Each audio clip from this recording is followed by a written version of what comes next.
Se çfarë rëndësi këto fjalë? Pejgamberi alayhis salam tha: "Afdalu dhikri la ilaha illa Allah wa afdalu du'a alhamdulillah." Tha, për kujtimi më i mirë që e bëjmë ne Allahut fuqiplot është me thonë fjalën la ilaha illa Allah. Nuk ka zot tjetër pos Allahut i cili meriton ibadet edhe adhurim. Veç me thonë këtë fjalë, thot afdalu dhikri, është dhikri për kujtimi, për mendja më e lartë, më superiore që mundet me bo besimtari vetëm me thonë fjalën la ilaha illa Allah. U afdalu dua, dhe duaja ma e vlefshme është ai cili thot elhamdulillah. Tash vëllazër, kemi këto rastin e Ibrahimit alayhis salam. Shiqoni, ne kemi 5 pejgamber që kanë qenë më të zgjedhurit. Ka qenë Nuhi alayhis salam, ka qenë Ibrahimi alayhis salam, ka qenë Musa alayhis salam, Isa alayhis salam, edhe Muhamedi alayhis salam. Ta ka qenë ulul azmi min ar-rusul, pejgamberët që kanë qenë më të zgjedhur, më të afërt te Zoti, për shkak që sprova kanë pas shumë vëllazër. Sprovat i kanë pas të hatashme. Pej Nuhit alayhis salam, mos bindja djalit vet, tufani, dënimi madh për popujt. Mandej Ibrahimi alayhis salam, gjujtja e tij në zarm për mu djegën, problemin me babën e vet që si ka besue. Do thotë shumë sprova trona kanë pas ta pejgamber, edhe i ka thujt ulul azmi. Do thotë pejgambert e zgjedhur për shkak të sprovave të mëdha. Dhe lejlen usrje e nebiu sallallahu alaihi wasallam, lejlet el Isra wal Mi'raj, lëqia Ibrahim alayhis salam. Pejgamberi alayhis salam, Muhamedi alayhis salam, në natën e Isras dhe të Mirajit, kur është ngrit në qiell, ka taku se cilin pejgamber. Dhe në mesin atyre pejgamberëve e ka takue edhe Ibrahimin alayhis salam. Secili kanë pas një lloj bisede, kanë pas një lloj konsulte me secilin pejgamber.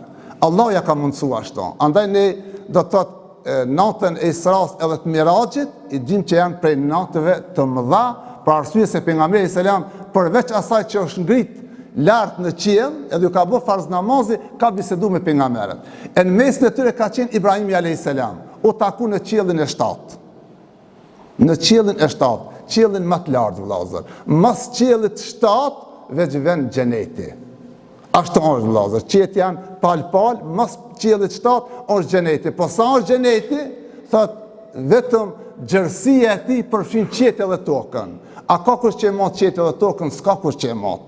Asnjë qiell nuk mund të matën, e le të matën 7 qiell. Do thot është një hapësirë kolosale e madhe e xhenetit, saqë nuk mund përshkruhet me diametër apo me mat me diçka. Dhe e takon Ibrahimin alayhis salam. Thot në qiellin e 7. Ibrahimi alayhis salam thot kana musnadan ala Beti Ma'mur.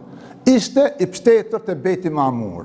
Beti Ma'mur është një qabe në qiell që është në pikën e njëjtë me qabën që është në tokë. Dhe ajo është për banorët e qiellit. Ajo është për melaçet. Aty për çdo ditë bëjnë melaçet tavaf. Yatufune 70,000 min al-malaike. 70,000 melaçe hinë edhe kur mo nuk e përsëritin. Ashtë kjo, aq numri i madh që ka i melaçev, 70,000 bëjnë tavaf një herë, edhe mo nuk kthehen kur. Vjen 70,000 shi tjetër, vjen 70,000 shi tjetër, pa ndërprej aq që ka numri i madh i melaçev. Edhe Ibrahimi alayhis salam ishte tek Betil Ma'mur në qiell i pështetur. Edhe u taku me pejgamberin alayhis salam edhe po i thot: Ja Ibn Salih, ja Nebiu Salih, tha o ti djalë fisnik, o ti pejgamber fisnik, sa ka qenë më i vjetër Ibrahimi alayhis salam, edhe kanë jetuar më gjatë vëllazër. Ne për ta vërtet jemi fëmijë, jemi shumë të vegjël, sa ata kanë jetuar jetë të gjatë me sheku i kanë jetuar. Edhe i thot pejgamberit alayhis salam: o ti djalë fisnik, o ti pejgamber fisnik. Thot: Iqra ummetek minni as-salam. Thot, përshëndet e metin tanë, qëj selam për Ibrahimit. Shishani vëllazër, na ka bo selam neve, prej Muhamedi alayhis salam, e deri sa të ekziston kjo botë, e kemi një përshëndetje të madhe prej kujt? Për Ibrahimit a.s. Pejgamberi i dytë me rëndësi mas Muhamedit a.s. ka qenë Ibrahimi. E ai tha, bani selam kërejt i metit tanë. Do thot, kjo është vllazër një lloj sihariqi, kjo është një lloj gëzimi, kjo është një lloj me pat vjetën të privilegjum, dikush me çu selam. Ne dikush me takun rrugë me thon filonit ka bë selam, gëzohesh se të vjen mirë. Po kush po të bën selam? Khalilu Rahman, miku i Allahu xhaleshanu Ibrahim a.s. dhe mandej po vazhdon. Wa akhbirhum. Thot edhe informoj tha imetin tanë, tregoj imetit tanë.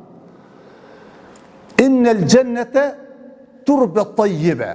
Tha tregoj se xheneti është një vend i këndshëm, i bukur që nuk mund përshkruhet. Tregoj imetit tanë se çfarë është puna e xhenetit. Wa udhbetul ma, edhe ka ujra të kthjellët si loti, edhe ujra që ta qetësojnë shpirtin edhe zemrën edhe të kënaqen. Wa akhbirhum enha qayan, mirë po, përveç ati xhenetit që ka atë tokë aq të mirë, edhe aq të këndshme, edhe aq të qetë, edhe të pushueshme, tha, është tha edhe një pjesë tjetër qayan, që është ta shkretir. Është shkretir, s'ka kur gjonta. S'ka e shkretira që e shef, që nuk e shef syre se e ka fundin, aq e madhe është, edhe aq e rrafshtët është, sa që thët është e thatë, qayan, s'ka as pem, as gjan në ta. O girasuha, mirë po tha, ajo tokë, tha ajo mbjellet. Edhe ka mu mbjell, të regoj tha i mejtë tanë, sa ajo tokë tha mbjellet. Me qka mbjellet? Tha, bi qauli subhanallah, walhamdulillah, wa la ilaha illa Allah, wallahu akbar. Tha, të mbjellrat e asaj tokë të thatë edhe që janë shkretirë në xhenet, tha, e mbjellni ju, kër e thëni fjallën, subhanallah. Në momentin që ti e thu këtë fjallë, subhanallah, automatikisht e mbjell një pemë xhenet, vllazër. Ajo është vend i madh që nuk parashikohet sa është. Dhe ti me fjallën, subhanallah, kër e thu në tokë, edhe e thu kudo që t'jesh, ti e ke mbjell me njëherë një pemë, edhe e ke largu atë shkretir, edhe e ke bën një lloj pemishte. Mandej ku tush fjallën, elhamdulillah. Fjallën elhamdulillah, që i thot falëndërimi takon vetëm Allahut. Ti automatikisht e ke mbjell një pemë tjetër aty në atë vendin që është në xhenet, i rezervuar për me mbjell besimtarët edhe njerëzit. Kur ta thush fjallën la ilaha illa Allah, nuk ka të adhuruar tjetër pos Allahut, automatikisht e mbjell ti një pemë xhenet. Kur ta thush fjallën Allahu Ekber, automatikisht ti e mbjell një pemë tjetër në xhenet, dhe kështu që ti e ban një fidanishte, e ban një kopsht.